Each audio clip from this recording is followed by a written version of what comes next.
हम जागना चाहते हैं। हमारा जीवन यूं ही चला जा रहा है। हम जागें कैसे, आपसे बार बार पूछते हैं। संतों की वाणियां सुनते हैं, सब जागने की बात करते हैं। कसक कसक को कसक हो रही है। ये जिंदगी चले जा रही है। जिंदगी तो चले जाएगी, चली ही जाएगी और चली जाती है। हम जागें कैसे? आप सोए कब थे, इतना तो पता चले। यदि आपको इतना पता चल रहा है कि सब जागने की बात करते हैं, तो कौन से जाग की बात करते हैं? ये जाग पता तो चले। ये जाग ही पता करने योग्य है। जाग है क्या? जलती हुई आग में जब आपका हाथ चला जाता है, कोई अंग चला जाता है, तो शरीर तुरंत प्रतिक्रिया देता है। वो क्या है? अनुभव है। ऐसे ही जाग से अनुभव आते हैं। क्या मंत्रों का सहारा लिया जा सकता है? सारे सहारे लिए जाने चाहिए जागने के लिए। मंत्र की ध्वनियां अद्भुत हैं। वेद मंत्र, कभी गुरुकुलों में वेद मंत्र गूंजा करते थे। हम वो प्रक्रियाएं भूल गए। आज कहें तो कहें किसको? यदि कोई समझाते भी हैं कि भाई मंत्रों का सहारा ही नहीं, सारे सहारे लो, और जागने के लिए सहारा तो लेना ही पड़ेगा। और जब हम जाग जाते हैं अंदर, उस महादशा में, महाबोधि में जब आप जाग जाते हैं, तब आपको पहली बार पता चलता है कि मेरे पास तन भी है। इस तन के अंदर आप अपने को कैद में महसूस करते हैं कि मैं इस तन की कैद में हूं। ये कैद कितनी देर महसूस होती है, मैं इसको ध्यान से जोड़ता हूं। आपको इतना तो महसूस हो जाए कि आप इस तन में कैद हैं। इस कैद से कब बाहर निकलते हैं, इस तन में आप कब घुस जाते हैं, यही एक सूत्र कोई भी जानकार, कोई भी गुरु, जिसको आप गुरु कह सकते हैं, वो ये सूत्र दे देता है। चाहे आपके हाथों को, चाहे आपके शीश को, या किसी मंत्र के सहारे वो उस ऊर्जा को अनुभूत कराता है। कब?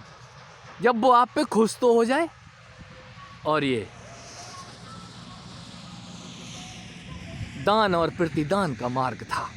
आपके पास क्या है देने के लिए? आप दे क्या सकते हैं? सेवा। एक माध्यम है। हम सेवा से, किसी बहाने से उसकी सेवा करते हैं, उस संत की जिसके पास वो है। कोई जरूरी नहीं है वो भगवा कपड़े में ही हो, वो गृहस्थी भी हो सकता है। और यदि आपको लगता है कि यहाँ से सहायता मिल सकती है, तो वो सहायता लेने के लिए आपको पहले उसकी सहायता करनी पड़ेगी। देखो तो सही, वो आपके ऊपर आपको क्यों दे देगा। आप पहले पात्र तो बनो, आप उसको रिझाओ तो, आप उसको मनाओ तो। और जब वो मान जाएगा, कोई भी जब खुश हो जाता है, तो वरदान देने के लिए वो भगवान हमारे शास्त्रों में भरे पड़े हैं। ओम नमः शिवाय, ब्रह्मदेवाय। कहीं ब्रह्मा जी, शंकर जी वरदान देने के लिए दौड़े चले आ रहे हैं। क्यों? उनको पुकारा है किसी ने। जब पुकारा है तो वो पुकारने मात्र से आ रहे हैं। या पुकारो तो सही। हम पुकारते कहाँ हैं? वहीं से भेज दो हमारे लिए, वहीं से भेज तो देंगे। तो वहीं से आते आते आपके पास ताजगी खो जाएगी। वो ताजगी खोई जाती है। ये कागज के फूल हम फोटो खींच के भेज देते हैं। लो चाय पी लो गुरुजी, भोग लगा लो गुरुजी। फोटो से भोग लगा रहे हैं, फोटो से चाय पिला रहे हैं, दूध पिला रहे हैं। वाह, क्या कहने। फोटो से राम राम और प्रणाम करते हैं, क्या कहने। तो फोटो ही है, वो भी फोटो भेज देगा। फोटो से बात बनती नहीं है। फोटो में ताजगी नहीं है, फोटो में वो सजीवता नहीं है। सजीवता तो कहीं व्यक्तिगत तौर पे ही आती है। आप किसी फूल का फोटो देखें और उस फूल को छू के देखें, आपको पता चल जाएगा फर्क कहां पे है। तो ताजगी के लिए, उस एहसास को पाने के लिए उस जीवंत प्रतिमा के पास आपको जाना ही होगा। कुआं नहीं चलता, कहीं प्यासे ही कुएं के पास जाते हैं। और यदि प्यास इतनी घनीभूत हो जाए अंदर की, आप सब कुछ दांव पे लगाने को तैयार हैं, तो जहां हैं वहीं चिल्लाना शुरू कीजिए। अपने ही अंदर उस आग को पैदा कीजिए, उस कुएं को पैदा कीजिए जो आपकी प्यास बुझा सके। मैंने इसीलिए तपस्या का मार्ग चुना था। मैंने वो सब किया उस घमंड को देखने के लिए। मेरा घमंड मरता कब है? तो घमंड तो नहीं मरा, वो घमंड आचार्य खुद ही चला आया। किसकी सेवा मांग रहा है? किसको सेवा देने की बात कर रहा है? तो किसकी सेवा से किसको खुश कर पाएगा? यहां कोई खुश नहीं होता, यहां आप किसी को खुश कर ही नहीं सकते। वो कहीं ना कहीं आप में कमियां देख लेगा और भगा देगा। क्यों? यहां कोई खुश नहीं होता। देने वाला तो यूं ही दे देता है। वो देगा तभी तो देख लेगा कि हाँ, इसके पास इसको जरूरत है। और अपनी जरूरत के लिए आपको जाना ही होगा। और जो जाते हैं, डॉक्टर को बीमारी तो बताओ। हम बीमारी भी डॉक्टर से पूछते हैं, डॉक्टर साहब चेक करके बता दो हमारे में क्या बीमारी है। तो डॉक्टर चतुर होगा तो यही बोल देगा कैंसर भी है, टीबी भी है, बहुत बीमारियां गिना देगा। आप इलाज ही कराते मर जाओगे। आप अपनी बीमारी पहचानो, आपको बीमारी क्या है। और जिसको अपनी बीमारी नहीं पता चल रही है, वो फिर डॉक्टर के चक्कर ही काटता रहता है। हमारे अंग प्रत्यंग हिल रहे हैं, हमको विचार बहुत आते हैं। लो, क्या करेगा वो? आपको नशे की दवाइयां दे देगा, आप आधे नशे में पड़े रहेंगे। यही वजह है कि हम सिगरेट का नशा करते हैं, बीड़ी का नशा करते हैं, भांग धतूरे और गांजा पीने वालों की कतारें हैं। कारण क्या है?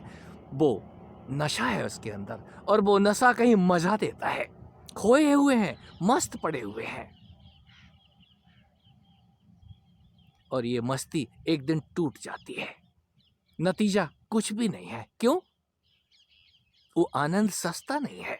बाहर का आनंद, बाहर की दवाइयां, बाहर के नशे लेकर के जो भी आनंद लिया जाता है, वो अपने आप को धोखा देना ही है। और कहीं असली भी होगा, और असली है, इसीलिए असली की चर्चा है। हे अर्जुन, तू क्रम क्रम से अभ्यास कर। ये अभ्यास तुझको अनुभव देगा, और अनुभव तुझे ही होंगे। इसी तन के ऊपर, इसी मन के ऊपर अनुभव उतरते हैं। और जब अनुभव आने लग जाए, तब समझ लेना आपको किसी डॉक्टर की जरूरत नहीं है। आपको खुद ही अपने आप ही उस प्रसन्नता का एहसास होगा। ऐसी प्रसन्नता जो कभी खोती नहीं है। वो प्रसन्नता में आप इतने गदगद रहेंगे, अपने आप ही हंसेंगे, और आप खुद ही रोएंगे। और बताने के लिए, जिसको आप बताने जाएंगे, वो यही कहेगा पागल हो गए हो, ऐसा कुछ नहीं होता।